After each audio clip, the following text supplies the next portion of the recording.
Donc voilà, on va passer à la présentation de Léandra. Donc, je vais juste la présenter rapidement.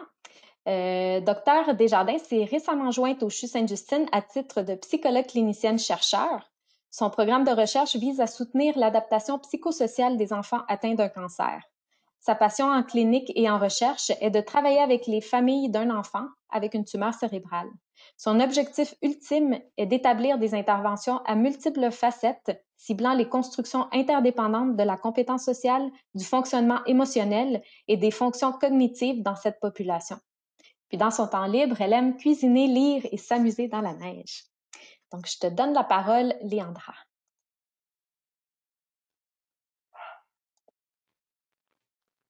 Merci, c'est gentil. Est-ce que vous m'entendez bien? Oui, on t'entend très bien. Super. OK. Alors, bon, moi, c'est Léandra Desjardins. Je suis psychologue ici au CHU. Euh, En fin de compte, avant d'arriver ici, j'étais pendant plusieurs années aux États-Unis et puis ensuite à l'hôpital Beckett où j'ai vraiment fait beaucoup de travaux de recherche et de travail clinique aussi avec les familles, avec un enfant touché par une tumeur cérébrale. Et puis, en fin de compte, la présentation d'aujourd'hui, c'est pour partager un peu les informations et les outils dont j'ai parlé souvent avec les familles. Ça ne sera pas toutes les informations, mais au moins j'espère que ça va vous donner un point de départ ou quelque chose que vous pouvez peut-être utiliser vous dans votre famille. Léandra, on voit pas ton écran. Je pense que tu dois partager l'écran. Ok, on va y arriver. Vous me Oui, voyez c'est bien maintenant? parfait. Oui, excellent. Parfait, Merci. super. OK. Bon, alors juste un petit agenda pour la soirée ensemble. Je voulais parler un petit peu de la famille et le contexte. Ensuite, de stratégies de coping ou d'adaptation pour la famille. On va parler un peu des émotions, des stratégies pour les comportements, pour la communication et pour les relations sociales. Et finalement, je voulais vraiment garder du temps pour vos questions et puis aussi pour vos réponses parce que je trouve qu'on apprend souvent l'un de l'autre. Alors, j'espère qu'on aura une bonne conversation à la fin aussi ensemble. Je voulais commencer vraiment avec juste une petite slide vraiment sur la famille et le contexte pour vraiment juste souligner le point que ce soir, je vais partager des choses, des stratégies que vous pouvez utiliser, mais que vraiment, ça, c'est une base. Et comme Romina l'avait mentionné, il y a beaucoup d'autres ressources qui sont disponibles.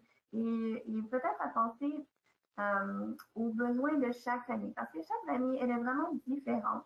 Il y a des familles on arrive avec la famille immédiate et la famille éloignée. Il y en a qui ont beaucoup de soutien social qui sont tout près. Il y en a qui sont vraiment éloignés. Il y a des familles qui arrivent ici avec une historique, avec des difficultés qui sont vraiment personnelles. Alors, c'est vraiment à penser à quels sont les besoins pour votre famille et d'accéder aux ressources qui sont disponibles. Parce qu'il y en a plusieurs. Il y en a qui sont disponibles à l'hôpital. Il faut aller au médecin ou à l'infirmière de votre enfant, au social ou à la travailleuse sociale. Si vous pensez que peut-être vous ou votre enfant voulez parler de difficultés émotionnelles ou d'autres soucis ou questions que vous avez, je vous invite tout le temps à aller chercher d'autres ressources. Il y a aussi le camp, la bibliothèque Le Camp qui est disponible au CHU Sainte-Justine. Et dans la communauté, il y a aussi d'autres ressources. Il y a le 811 pour parler ou pouvoir se rejoindre à quelqu'un qui est un intervenant en psychosocial. Il y a des informations et des ressources qui sont disponibles par la Fondation canadienne du cancer cérébral. Il y a aussi d'autres ressources par la Fondation Marie-Ève Saunier. Et en fait, je n'ai pas tout mis ici sur la slide, mais juste pour souligner quelques-uns. En ligne, il y a aussi des trucs comme des apps. Mindshift, c'est un bel app pour des stratégies de relaxation. surtout liées à l'anxiété. Et puis, il y a aussi le site web d'être grandeur qui va donner des stratégies pour les parents, surtout pour les enfants, je crois que c'est 0 à 8 ans.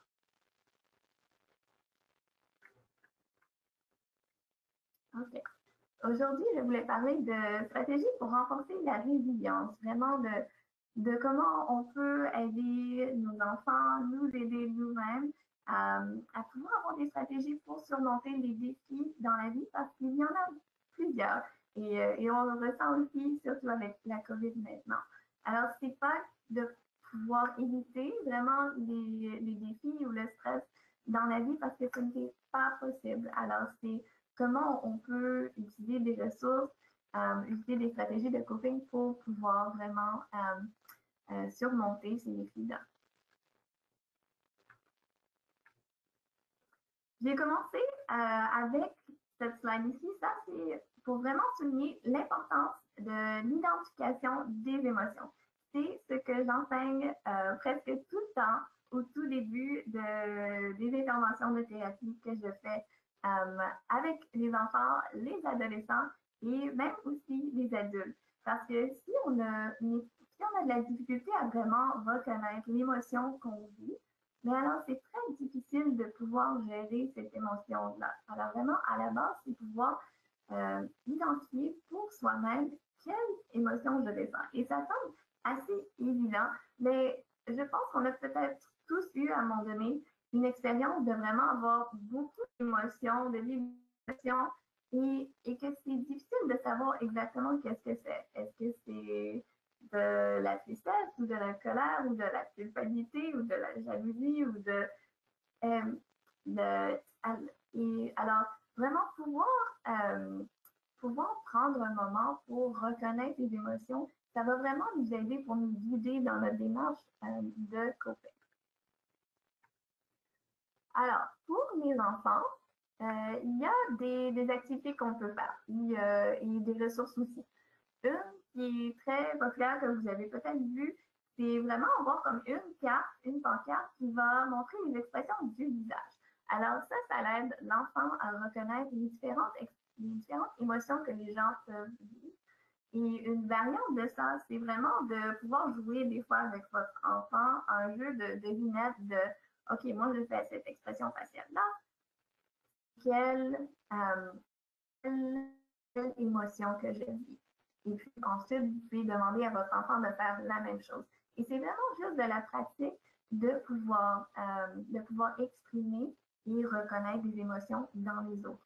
Et ça va aider avec la réalisation émotionnelle et ça va aussi aider avec, en fin de compte, les relations sociales pour pouvoir reconnaître des émotions dans les autres.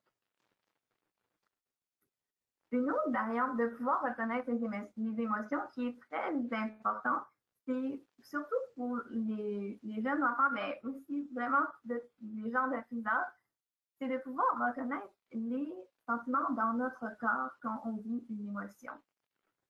Quand j'ai peur, je le ressens où dans mon cœur? Moi, mon cœur, il bat vite. Si j'ai peur, j'ai de la tension peut-être dans mes épaules. Alors, je peux reconnaître, j'ai peut-être les mains en sueur. Je peux reconnaître un peu, bon, je commence à me sentir inconfortable ou que j'ai de la tension ici, que c'est peut-être que je me sens un peu anxieuse. Et la tristesse, on le reconnaît comment notre corps devient lourd. Et puis, où les enfants vont souvent faire comme un dessin que les yeux vont pleurer, ou aussi le bonheur, on le ressent où le bonheur dans notre corps. Est-ce qu'on se sent, les enfants vont souvent me dire qu'ils se sentent ensoleillés, ils se sentent comme si un peu de chaleur, qu'ils se sentent légers. Alors ça peut aussi aider les enfants à reconnaître leurs émotions. Et je leur demande souvent, je dessine ce bonhomme-là. Ça fait 10 ans que je le dessine et je n'arrive pas encore à faire un nouveau dessin, mais les enfants vont souvent rire. Et ensuite, je leur demande de choisir une couleur pour l'émotion et puis de dessiner où ils ressentent dans leur corps. Et ça peut ressembler, mais ça c'est un super modèle, à un dessin comme ça à la fin. Alors, c'est vraiment juste une pratique comme ça. Un autre exercice que j'aime faire des fois, c'est l'exercice Les sentiments dans mon cœur. Ça ressemble vraiment exactement à ça. En premier lieu, je demande aux enfants de pouvoir énumérer des émotions et de choisir une couleur pour chaque émotion. Et ensuite, de pouvoir dessiner dans le cœur comment ils ressentent les émotions. Est-ce que c'est beaucoup ou tout petit? Et ça va pouvoir vraiment aider un enfant à réfléchir en dessinant de ce qu'il ressent. Parce que souvent, on va ressentir plus qu'une émotion à la fois. Et ça, c'est correct. On peut être fier et on peut se sentir coupable en même temps. Mais c'est important de pouvoir reconnaître, avoir des stratégies pour reconnaître ces émotions-là et qu'on peut vivre plusieurs émotions en même temps. Alors, ça peut ressembler à la fin à quelque chose comme ça. Et ensuite, j'utilise ça, vous pouvez utiliser ça si vous faites ça avec votre enfant ou votre adolescent. J'ai souvent utilisé ça avec des adolescents qui ont de la difficulté à pouvoir décrire leurs émotions, à parler en fin de compte, décris-moi ton image ou parle-moi de ça. Et puis, en fin de compte, je me sens aimée parce qu'on a fait cette activité-là ensemble, ou je suis triste parce que je n'ai pas été invitée à cette activité. Et ça, c'est comme un point de départ pour pouvoir parler un peu des émotions ensemble.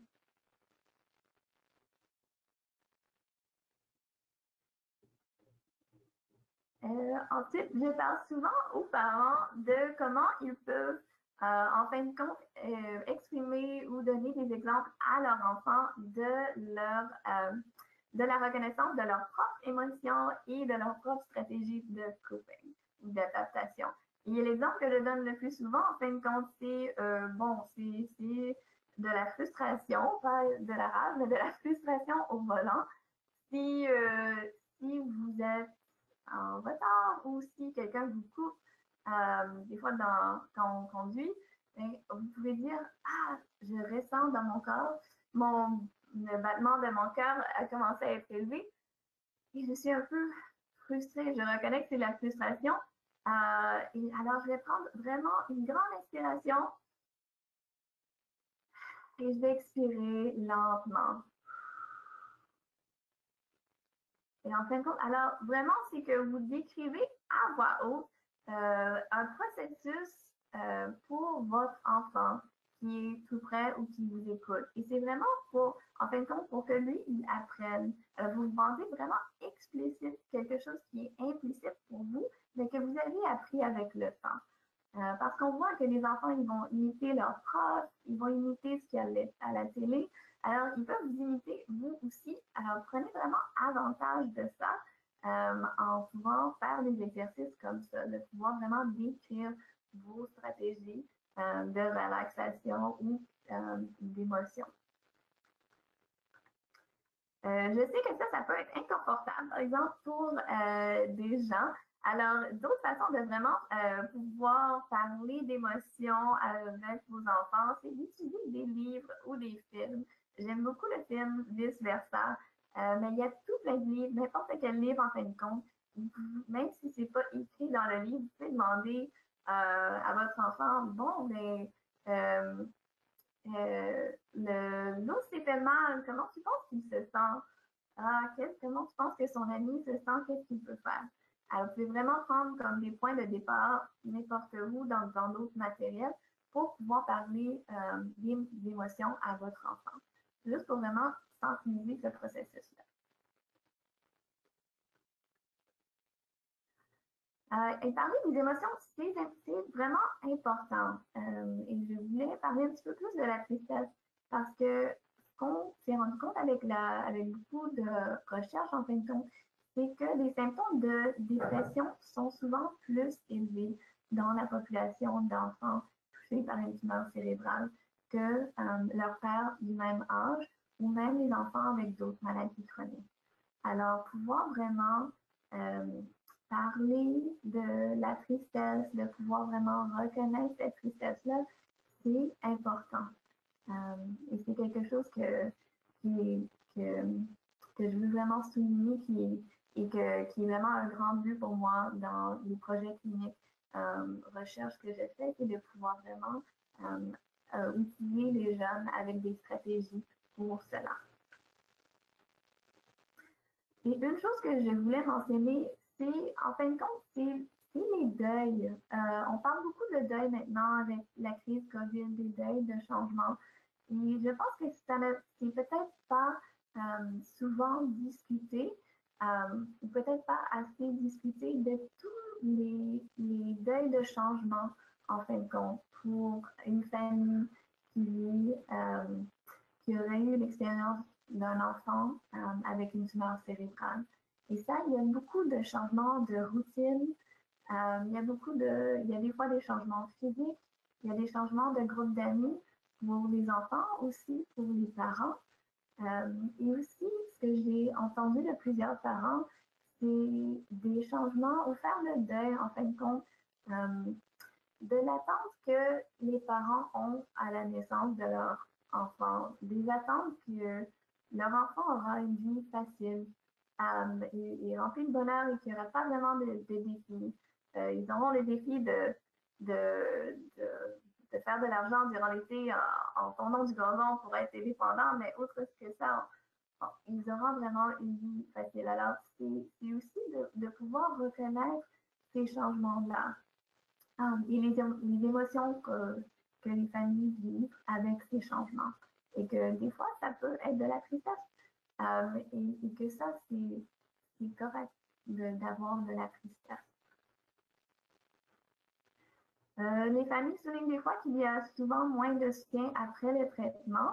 Comme on a mentionné avant, il y a beaucoup de ressources qui sont disponibles pour les familles, mais j'entends aussi que des fois, ou souvent, il y a moins de soutien de la part de la communauté ou de la part des amis ou de la famille étendue qui encouragent la famille à revenir à la normale, et que c'est difficile pour les familles parce que des fois, c'est vraiment juste après vraiment tout le rush de passer à travers le traitement que tout commence à, à vraiment s'établir et de reconnaître tout ce qui s'est passé. Alors, c'est dans ces moments-là que les familles aussi ont besoin de beaucoup de soutien.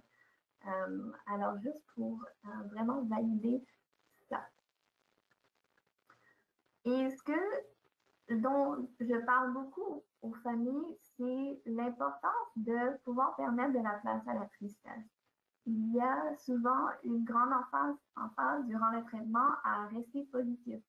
On va rester positif, on continue, on ne peut pas être triste parce que si on commence à être triste, on restera triste et on ne peut pas faire ça, alors on continue.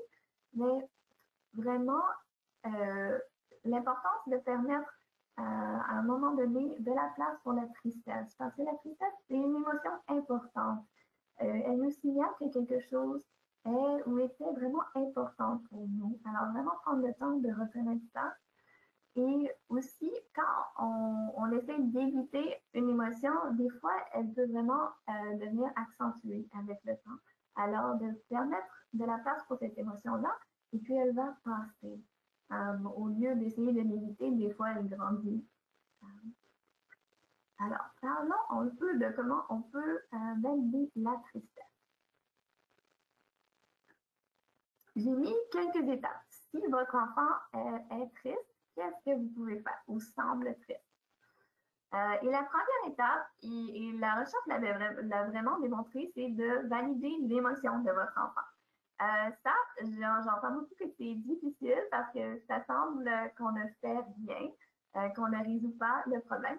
Et ce n'est pas qu'on ne résout pas le problème. On peut aider notre enfant, mais la première chose qu'on veut vraiment faire, c'est de pouvoir valider l'émotion et c'est vraiment une action active et non passive. Alors, on valide avec notre enfant, tu as raison, c'est vraiment triste ce que tu me racontes, c'est triste ce qui t'est arrivé. On peut leur dire, c'est correct d'être triste des fois. Vraiment, ce que j'avais mis dans la slide avant, cela veut dire que quelque chose est important pour toi. Ouais, ok, c'est important. Et ensuite, quelque chose qui, aussi semble un peu passif, mais qui est très actif, c'est de vraiment prendre une pause des fois après avoir validé l'émotion de votre enfant pour voir ce qui va ressortir. C'est vraiment des fois quand on ne dit rien que l'enfant va ensuite dire quelque chose assez important. Et parce qu'on veut vraiment comprendre sa manière de penser, parce que des fois, les enfants, ils vont comprendre quelque chose d'une manière différente, souvent, qu'on l'a compris. Et on peut seulement les aider vraiment si on suit leur logique. Alors, c'est dans ces moments de pause-là qu'on peut peut-être essayer vraiment d'écouter ce qui va ressortir de votre enfant, ce qu'il peut vous dire. S'il ne vous dit rien, euh, dans l'étape 2, j'essaierai d'en discuter avec lui. Puis vraiment ouvertement dire, ouais, est-ce que tu veux m'en parler plus? Ou je peux t'écouter si tu veux m'en parler. Vraiment juste leur indiquer que vous êtes à l'écoute. Mais je recommanderais de ne pas trop insister s'il veut vraiment pas en parler. L'important ici, c'est que vous lui donnez le message que vous êtes prêt à l'écouter. Puis, parce que ça se peut qu'avec un petit peu de temps, il va vous revenir pour vous en parler, mais qu'il n'était juste pas prêt dans ce moment-là. Alors, l'important ici, c'est vraiment juste de lui dire que vous êtes prenant à l'écouter. Si vous en parle, parfait, super, vous avez une belle conversation, vous pourriez peut-être l'aider. Là, s'il ne veut pas parler tout de suite, vous pouvez aussi lui offrir mais en fin de compte, lui rappeler que le sentiment, il va passer. C'est un gros sentiment, des fois, la tristesse. Et on dirait que ça ne passera jamais. On perd un peu espoir, mais vraiment, ça va passer, ce sentiment-là. Vous pouvez lui offrir d'attendre avec lui pendant que le gros sentiment passe ou de faire une activité ensemble.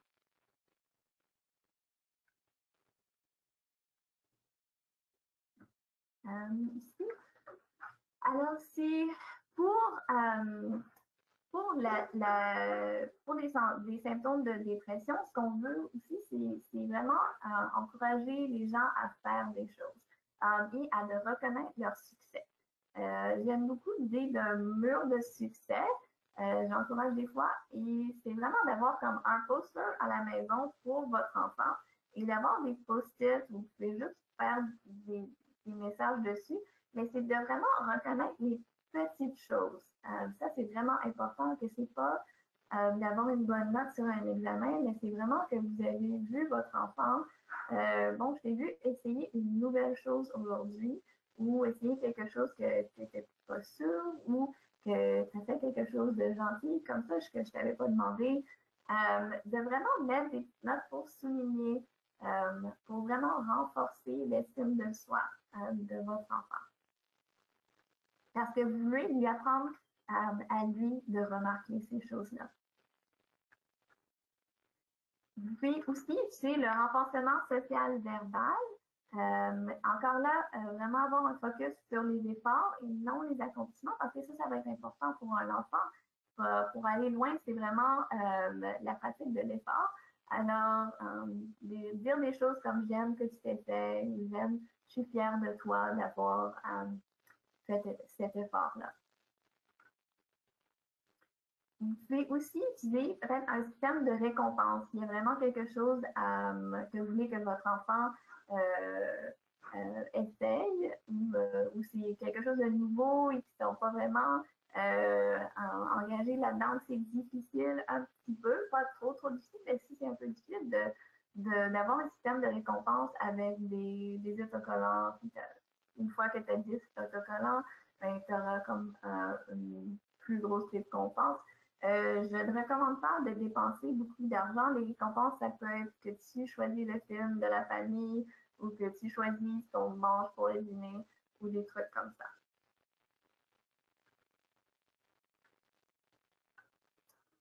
Je voulais parler un petit peu de la routine. La routine, beaucoup de gens en parlent, comment c'est important et c'est surtout important pour les familles avec un enfant touché par une tumeur cérébrale. Et vraiment, la photo ici, c'est pour vraiment dirigez votre attention un peu vers le devant du cerveau. Alors, ça, c'est le prefrontal cortex. Ça, la partie préfrontale du cerveau.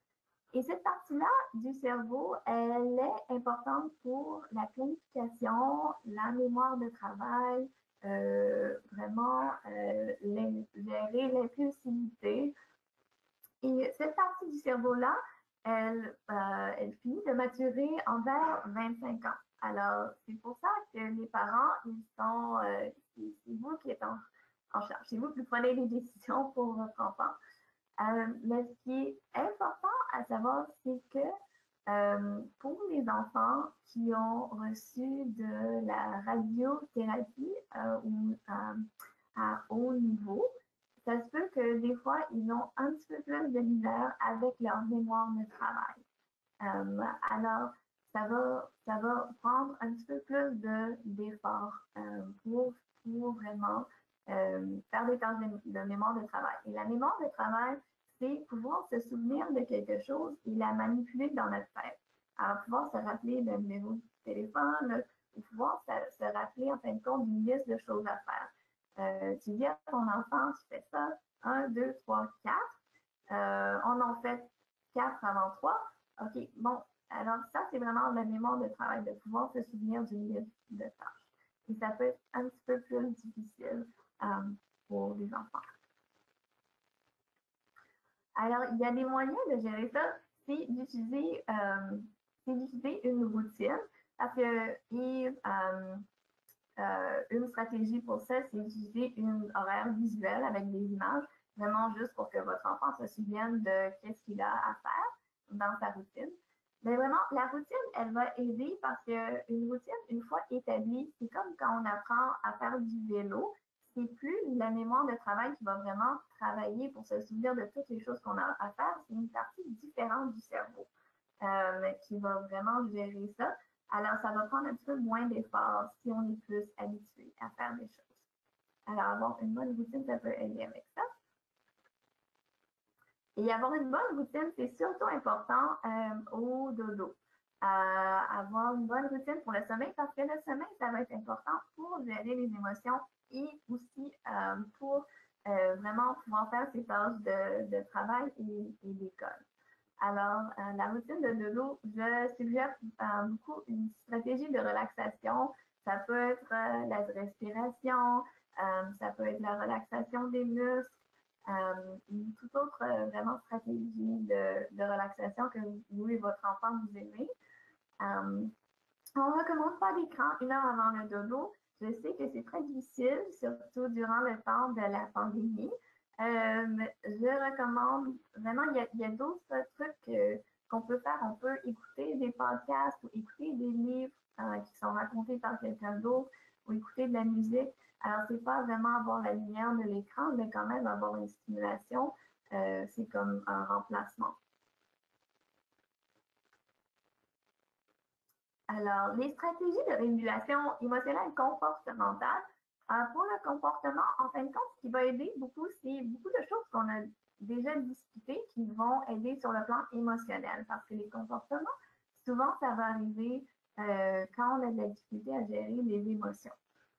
Alors, j'ai mis quelques-uns qu'on a déjà discutés et je voulais aussi mentionner le hémomètre et la transition. Les hémomètres, c'est en fin de compte, c'est un thermomètre d'émotion qui va vraiment enseigner à votre enfant de pas juste reconnaître l'émotion, mais reconnaître la graduation de l'émotion. Parce que souvent, c'est pas vraiment qu'on est juste un petit peu anxieux, qu'on va avoir de grosses crises, mais c'est vraiment quand on est rendu à notre 10 sur 10 ou 9 sur 10.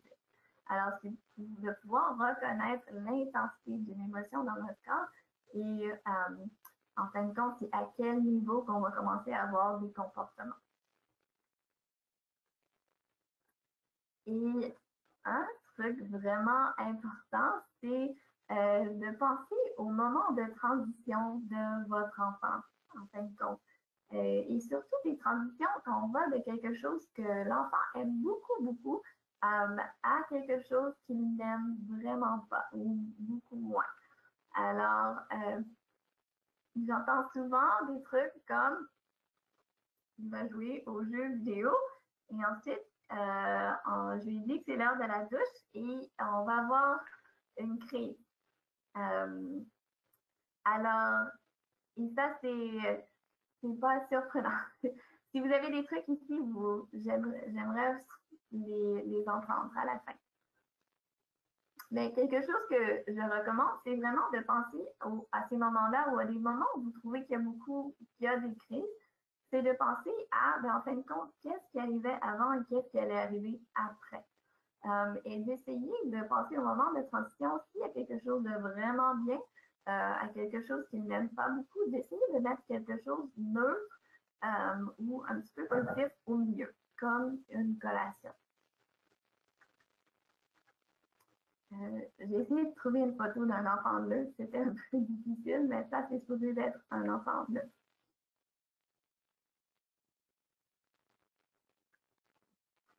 Là, je voulais partager un peu des stratégies de communication pour des rendez-vous médicaux.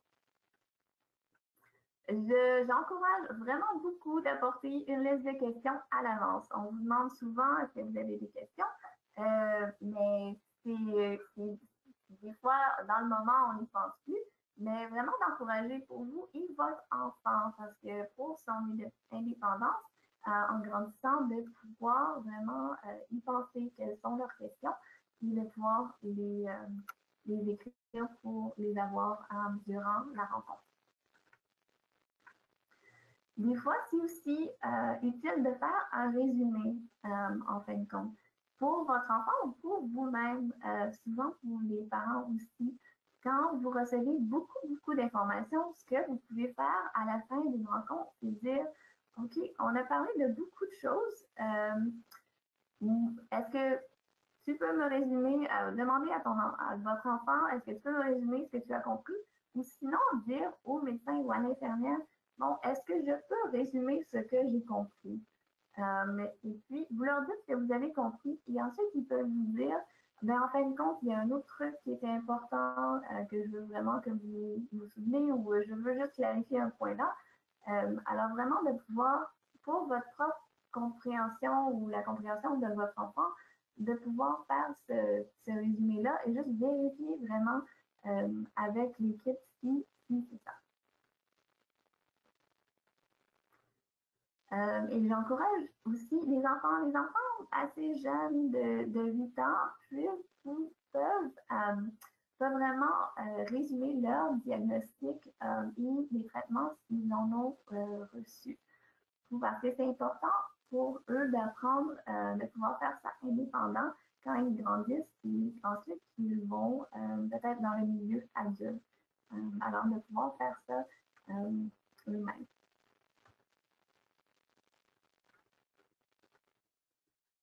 La communication, juste d'autres petites choses, d'autres grandes choses, c'est de pouvoir vraiment accepter d'avoir des conversations qui sont inconfortables, de pouvoir dire si vous n'avez pas les réponses, moi je n'ai pas toutes les réponses.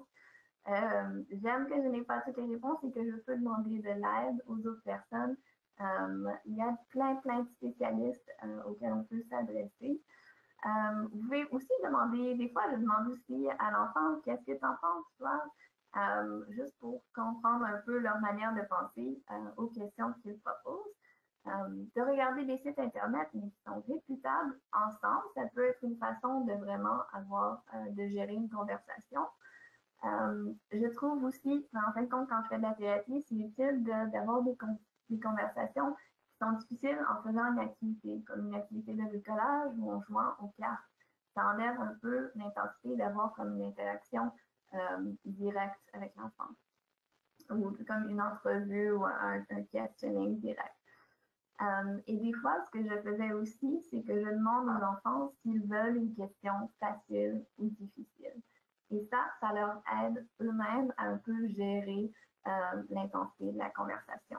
S'ils me disent qu'ils veulent une question facile, je leur demande qu'est-ce qu'ils aiment sur leur pizza. Et s'ils me disent qu'ils sont prêts pour une question difficile, je leur demande comment ils gèrent des élus ou être éloignés de leurs amis, ou s'ils ont déjà pensé à la mort ou aux effets de leur traitement. Alors, c'est un peu une façon pour eux de pouvoir gérer cette conversation. Et comme on l'avait mentionné, il y a des ressources sur le site web et aussi à l'hôpital Sainte-Justine si vous avez besoin d'informations.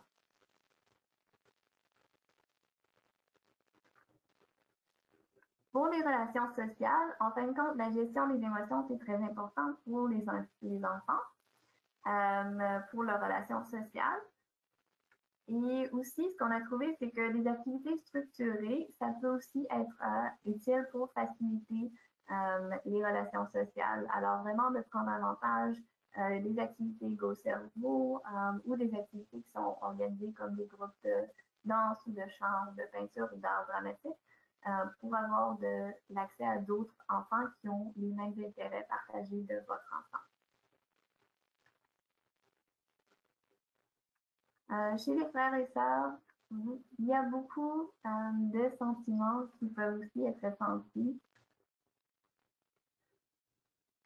C'est important de leur rappeler que vous les aimez, que vous feriez toutes les mêmes choses, les mêmes démarches pour eux aussi.